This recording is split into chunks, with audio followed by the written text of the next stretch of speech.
Anthropology is a social science like history, sociology, economics, political science, which can be obtained by students with any educational background. They may come from arts, commerce, science, and even professional background like medicine and engineering students. And all of them are at ease while dealing with anthropology. It's a subject which doesn't require specialization. Just one needs some common sense to deal with the subjects. And everyone with common sense, having average intelligence, dealing with anthropology excellently. And that is beauty of the subjects. Subject matter.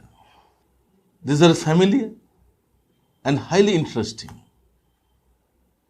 Since one has to study socio-cultural institutions like marriage, family, kinship, economic institutions, political institutions, religion, magic. See, we are part and parcel of this institution. Every human being, as part of this society, has been experiencing these institutions in one's lifetime. And one is going to study all these things. So therefore, although you have not studied the subjects in your educational background, in your lifetime, yet most part of the subjects are familiar to you. Apart from this, we have to study caste system, Varna system, reservation policy, social transformations, tribal people, which are constituting 8% of the total population around. So these are to be studied in anthropology.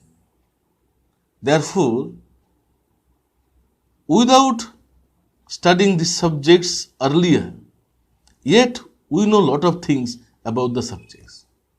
So this familiarity makes things interesting. As a result, one can easily cope up with the subjects and one can grasp the subject effectively in a short span of time. Next, the syllabus of anthropology is really a shorter one. Although it appears to be lengthier, because each and every aspect to be studied has been elaborately dealt with in the syllabus. And questions are coming from the topics mentioned in the syllabus, which are not mentioned in the syllabus, they will not be asked. For example, in the topics of marriage, they have recommended to study forms of marriage, definition of marriage, functions of marriage, and marriage payment like bride wealth and dowry. So if you consider the institution of marriage, there are many other things within these institutions. For example, divorce. Since it is not mentioned in the syllabus, it cannot be a question in the exam. So because of this elaboration of the topics, syllabus appears to be lengthier. But actually, it is a shorter syllabus. Because we are supposed to do those things mentioned in the syllabus only. Suppose this syllabus has not been elaborated things, they have just tried the institution of marriage and they have written nothing else. Then you have to study each and every aspect of marriage. So things will be much broader.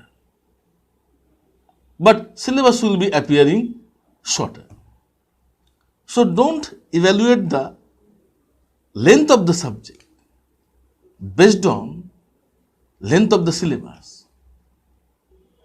So actually it is a shorter syllabus. Moreover, the whole subject can be prepared in an exam-oriented manner in a span of 3 months.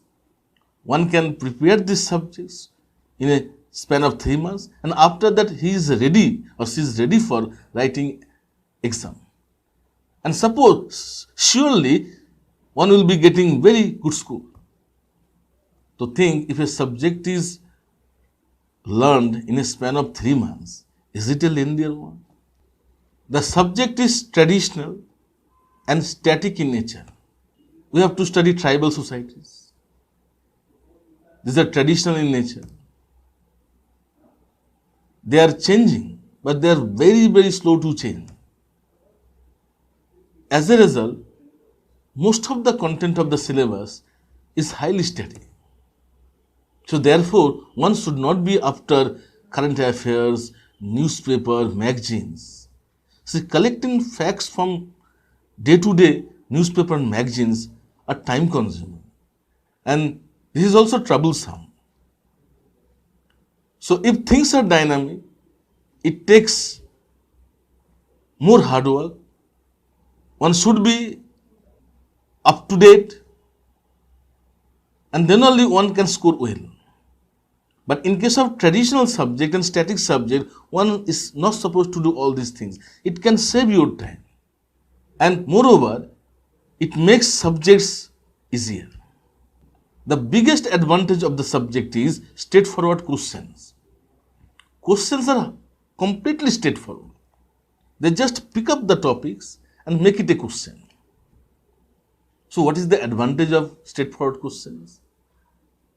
See, if questions are straightforward, you know what can be the questions. Therefore, you can prepare answers beforehand, you can revise them, you can write them many times before exam, and go to exam hall and reproduce your answers directly. And therefore, quality of answers will be highly enriched. You can have maximum speed of presentation. And as a result, you can write all the questions even within the constraint of time. This advantage is not available in other options like public administration, sociology, geography. Almost all the questions are highly twisted. Even students could not understand questions demand in the exam hall. Now think, if you do not understand demand of the questions, how to frame up your answers? And that means you have to write extempo. In extempo writing, things cannot be structured properly. There is very difficult to give flow in the answers. And if one can't do all these things, he will be given very less marks.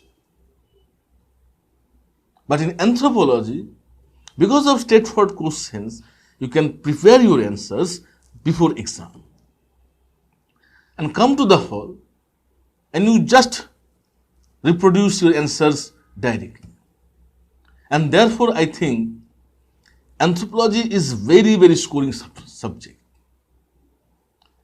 It is the highest scoring options among social sciences. And therefore, day after day, its popularity is going high. And therefore, anthropology is a subject of certainty also. If you work hard, under reliable guidance, you are certain to score extraordinarily. There is no such kind of certainty in other options because you do not know what is going to be the question. Apart from this, there is another advantage of anthropology. That is, anthropology has many spin-off benefits in GS and essay as well. In GS, it is relevant in cultural part, social issues, polity and governance, science and technology, to some extent in ethics as well. So therefore, anthropology as an optional, the best optional, as a subject, it is not an isolated subject. It is helpful for GS, essay as well as interview. And therefore, if one goes with anthropology in UPSC, there is maximum chances to score high in optional, which is key to one success in UPSC exam. Even today, it is optional which determines your success. And anthropology as an optional has the maximum benefit for a student.